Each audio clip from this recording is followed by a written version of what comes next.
There you go. People, it's in two parts. It might be okay. All right.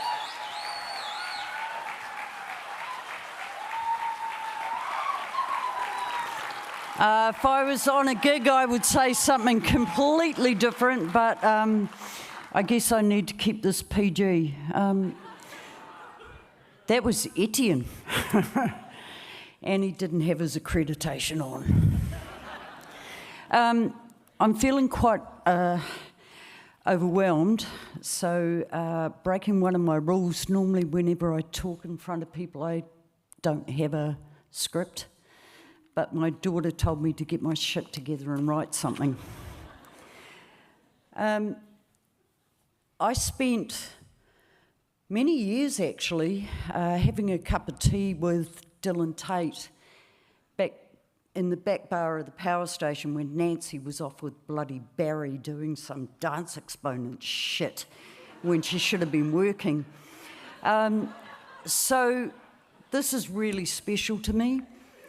I want to thank the IMNZ board. What many in this audience may not realise is how much the individual members of that board give a damn. The amount of calls I get, and I need to be very careful here because of confidentiality, but to those members who make those calls to me, I see you and I will always pick up the phone to you.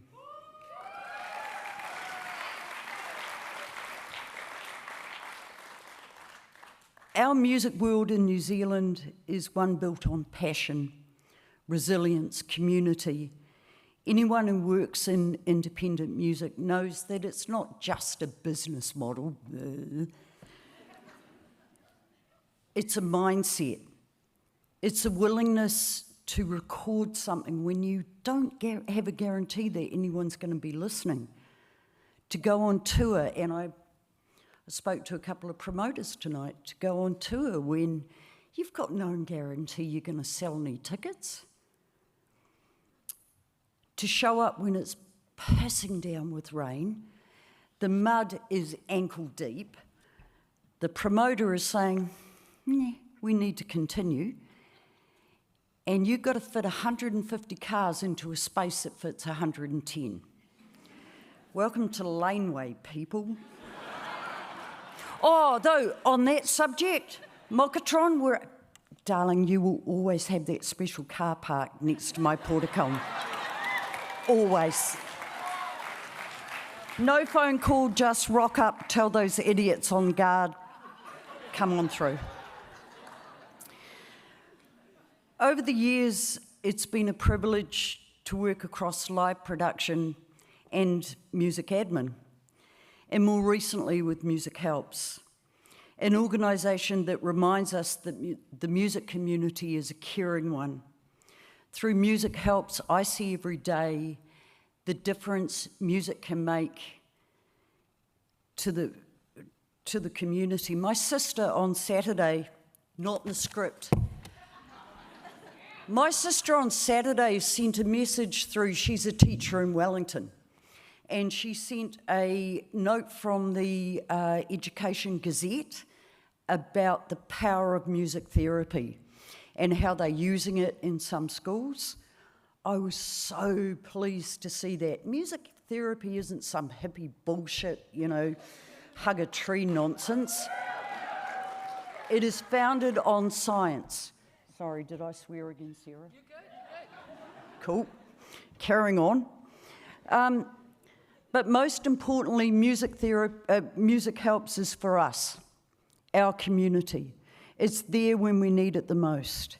And not just the artists, who are incredible, but also the crew. I see you, Oshi boys, and I see you backstage people working your asses off. It's something that I'm really proud of, to be able to give back to an industry that put a roof over my daughter and my head, put food on our table, and gave me a reason to exist at times.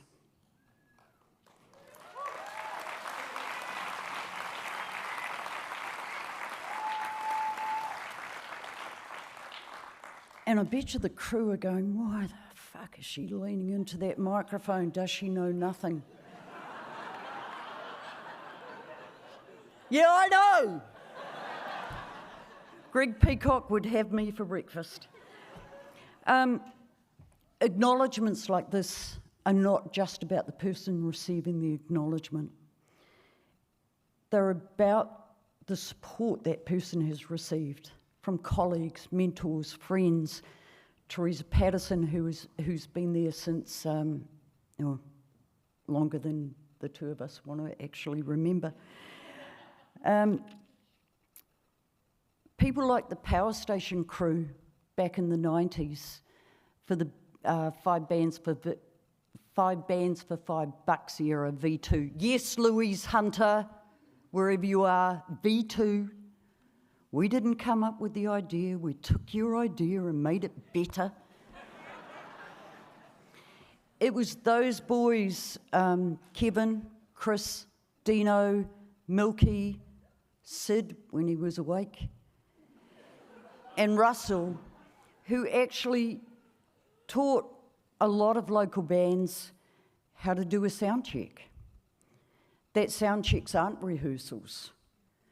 And I'm forever grateful to them. More than I'm allowed to say publicly. To a very, very special woman who made a call to me at, I've written it down, just before 11 o'clock, Friday the 5th, 1994. How much money's in your safe? And I went, told her the figure, and she went, can you change it into coins and meet me at Mount Smart? I went, sure. Bridget Darby. For those who don't know Bridget was the one who, she had a Midas touch when it came to music, when it came to live gigs, and I'm forever grateful for her trusting me to do what I needed to do. Campbell Smith, who I've worked with for 25 years. Campbell's another person who rings me up and goes, Carm, did I tell you we got a show? Okay, Campbell, date. So I turn up, Campbell completely leaves me alone to do what I do. And then, you know, normally about 7, 8 o'clock at night when the shit's all calmed down, he'll go, oh, so any issues? Yeah, mate, where were you at 2 o'clock? To the board of MusicHelps, who actually truly care about our industry. They're not just bum warmers on a seat. These people give a damn, and I'm very appreciative of them. To Peter Campbell, who's the owner of the Powerstation, I was in a really, really rough spot about, well, I can tell you, April, 8 years ago. Peter rang me up and said, what do you know about MYOB? And I went, nothing, but I will know by Monday. I've been working for Peter ever since. He's one of the most genuine, caring people I've ever met in my life. The one thing about Peter is when I go, I've got to do this MusicHelps thingy, and he'll go, right, shut the door. Forever grateful, Peter. And of course, my daughter Sam, who for years, she's probably better at it than I am, has done accreditation packs. And most of the time, she wasn't too pissed off when I had to send her to the babysitter because the gig was going till 3 or 4 o'clock in the morning. It's a privilege to be part of this community. And although, shit, that's the phone. Sorry. And although no one would ever want me to sing, in fact, my ex-husband says that I can't even tap in time. I still love him to bits. Best ex-husband a person could ever want.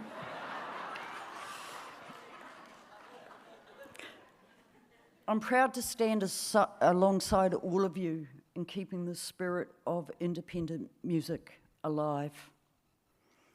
And to end, I'm going to break one of my personal rules. To the politicians in the audience and the politicians looking in, 2 things you can do for our industry that aren't going to cost you a cent. For God's sake, can you sort out the Copyright Act? Get it passed.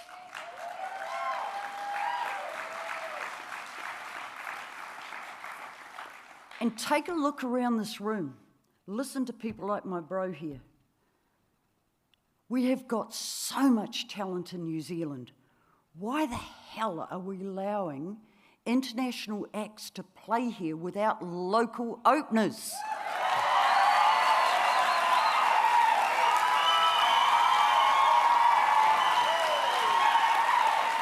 So I'm going to leave you with this.